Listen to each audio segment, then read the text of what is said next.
সৌন্দর্য রয়েছে। তবে দেখতে পাচ্ছেন যে লোকজন অর্থাৎ সকালে সে আনাচে কোনাচে এরকম অজস্র মাধুর্যময় হয়।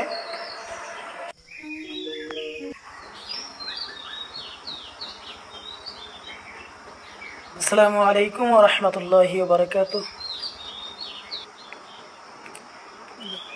প্রিয় বন্ধুরা, এই মুহূর্তে দেশের যে প্রান্ত থেকে আমার ভিডিওটি দেখতেছেন, সবাইকে আন্তরিক শুভেচ্ছা, শুভ সকাল। প্রায় শীতের আনাগোনা দেখা যাচ্ছে চতুর্দিকে। আসলে শীতকাল এখনো আসেনি। হেমন্তকালের সকাল দেখেন, আসলে কত সুন্দর একটি সকাল। আমি যে জায়গাটায় আসছি, আমি এই ভিডিওতে ইনশাআল্লাহ আপনাদের অনেক কিছুই দেখানোর চেষ্টা করব। দেখতে পাচ্ছেন আমি সকালে এক জায়গায় মূলত ভিডিও করার উদ্দেশ্যে এসেছি। আশেপাশে মোটামুটি চতুর্দিকে পরিবেশটা অনেক সুন্দর। কেন কেন সকালবেলা কোনো জনমানুষ তেমন একটা নাই। দেখতে পাচ্ছেন কত সুন্দর দেখা যাচ্ছে। এখান থেকে আমি যেখান থেকে ব্রিজের উপরে দাঁড়িয়ে ভিডিওটি করেছি, এই ভিডিওটি আমি মূলত জুম করে দেখা যাচ্ছে। দেখেন, আসলে এরকম গ্রামীণ পরিবেশ আমরা বাংলাদেশেই শুধু দেখতে পাই। বাংলাদেশের আনাচে কোনাচে এরকম অজস্র প্রাকৃতিক সৌন্দর্য লুকিয়ে আছে, কিন্তু আমরা খোঁজ করে পাই না, তাই দেখতেও যাই না। এমন একটা আমাদের মানসিকতা। দেখতে পাচ্ছেন যে লোকজন অর্থাৎ সকালে এই যে পাশ দিয়ে বড় বড় বাঁশ দিয়ে ঘেরা উপরে রেখেছে, এখানে মূলত কিছু কচুরিপানা আটকা পড়েছে। সকালবেলা যারা এই কচুরিপানাগুলো সরাচ্ছে দেখতে পাচ্ছেন, তারাই মূলত এগুলো দিয়েছে।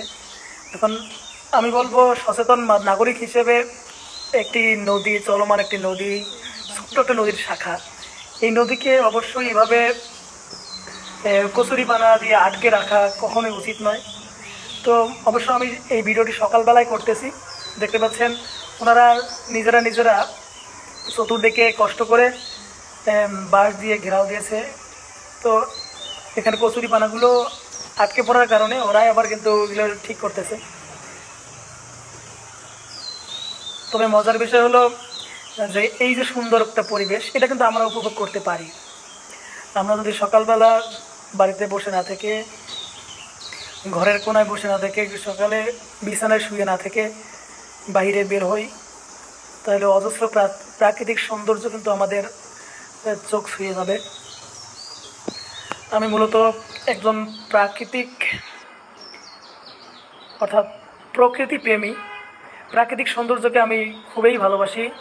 এদেশের প্রাকৃতিক সৌন্দর্য আমি মনে প্রাণে ধারণা করি এবং দেশের প্রতিটি প্রাকৃতিক সৌন্দর্যকে আমি উপভোগ করব, এমন মানসিকতাও আমি লালন করি।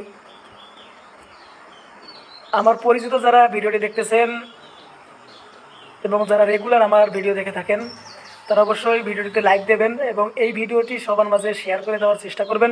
কেননা প্রাকৃতিক সৌন্দর্য আমরা শুধু ঘরে বসে থেকেই কখনোই উপভোগ করতে পারবো না।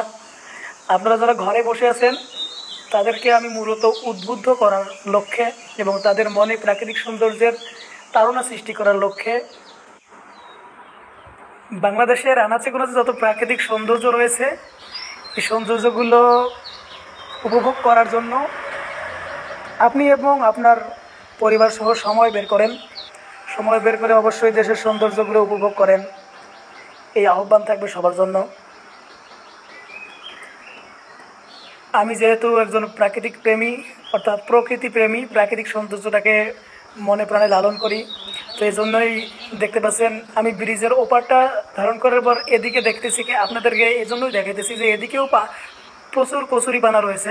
তো এই কচুরিপানাগুলো এদিক থেকে ওদিকে যাচ্ছে ঠিকই, কিন্তু যদি ওদিকের বাঁশ দিয়ে ঘেরাও করে রাখা জায়গাটা যদি খুলে দিত এরা, তাহলে এগুলো কিন্তু এখানে আটকা পড়তো না। দেখতে পাচ্ছেন আমার আশেপাশে অনেক দুজন অর্থাৎ মানুষজন বেশি নাই, অনেক মানুষের ভিড়ে মাত্র দুজন ব্যক্তি আমার আশেপাশে রয়েছে। ওরা সকালবেলা মূলত হয়তো বা কোনো কাজ করে, আমার ততটুকু জানা নেই কী করে ওরা। তো উপর থেকে আমি এখন নিচের দিকে যাব। আপনারা দেখতে পাচ্ছেন আমি নিচের দিকে নামতেছি। আমি চাচ্ছিলাম যে সকালের যে স্রোত অর্থাৎ ব্রিজের নিচে যে স্রোত যায়, স্রোতটাকে একটু ধারণ করার জন্য এখানে যদি আমি এই স্রোতটাকে একটু ধারণ করতে পারি খুব সুন্দর করে, তাহলে আপনারা যারা ঘরে বসে রয়েছেন অবশ্যই এই প্রাকৃতিক সৌন্দর্যটাকে দেখে উদ্বুদ্ধ হবেন। আসলে প্রকৃতি কত সুন্দর, প্রাকৃতিক সৌন্দর্য কত মাধুর্যময় হয়, সেটা দু চোখ মেলে যদি আমরা উপভোগ না করি তাহলে কিন্তু কখনোই সেটার মর্মার্থ আমরা বুঝবো না। দেখতে পাচ্ছেন উপর দিকে বাঁশ দিয়ে ওরা ঘেরাও করে রেখেছে, কিন্তু তার নিচে যে এত সুন্দর একটা স্রোত বইছে, এটা কিন্তু একজন মুক্তমনা মানুষ, একজন প্রকৃতি প্রেমী মানুষ না হলে আপনি এটাকে উপলব্ধি করতে পারবেন না। তাই বলি, সকাল হোক বিকেল হোক কিংবা আপনি যে টাইমেই পারেন না কেন, প্রকৃতির যে সৌন্দর্য সেই সৌন্দর্যটাকে উপভোগ করার জন্য অবশ্যই আশেপাশের বিভিন্ন জায়গা ঘোরাফেরা করবেন। এতে মনে আপনার শান্তি অনুভব হবে এবং মন স্নিগ্ধ থাকবে, প্রফুল্ল থাকবে।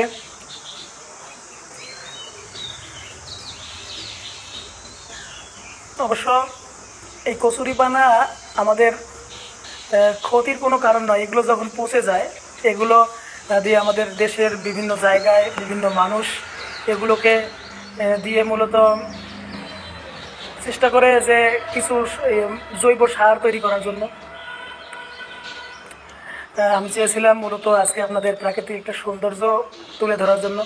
এদেশের অগণিত সৌন্দর্য রয়েছে, তবে হাজারো সৌন্দর্যের ভিড়ে আমার এই ছোট্ট ভিডিওটি কিন্তু ততটা গুরুত্বপূর্ণ কিংবা ততটা সৌন্দর্যপূর্ণ নয়। তো আপনারা অবশ্যই আমার চ্যানেলকে সাবস্ক্রাইব করে রাখবেন এবং ইউটিউবে অল বাটন দিয়ে রাখবেন নোটিফিকেশনের, এবং যারা ফেসবুকে দেখতেছেন তারা অবশ্যই ফেসবুক থেকে ফলো করে রাখবেন। এতে করে আমি আপনাদের কমেন্ট পড়ে কিংবা আপনাদের মতামত জেনে আরও সুন্দর ভিডিও নিয়ে আসার চেষ্টা করব, যেন আজকের এই প্রাকৃতিক সৌন্দর্যটা প্রথম না হয়ে আরও ভবিষ্যতের সুন্দর সুন্দর প্রাকৃতিক সৌন্দর্যের ভিডিও আমার এই চ্যানেলে এবং ফেসবুক পেজে যে যেখান থেকে দেখতেছেন আমি যেন আপলোড দিতে পারি এবং আপনাদের মূলত আপনাদের কাছে সেটা তুলে ধরতে পারি, উৎসর্গ করতে পারি। তো আমার দর্শক যারা রয়েছেন, আমার চ্যানেলে যারা নিয়মিত ভিডিও দেখেন, সবাইকে অন্তরস্থল থেকে ধন্যবাদ। সবাই ভালো থাকবেন, সুস্থ থাকবেন এই কামনায় নতুন কোনো ভিডিওতে আবার দেখা হবে। আল্লাহ হাফেজ।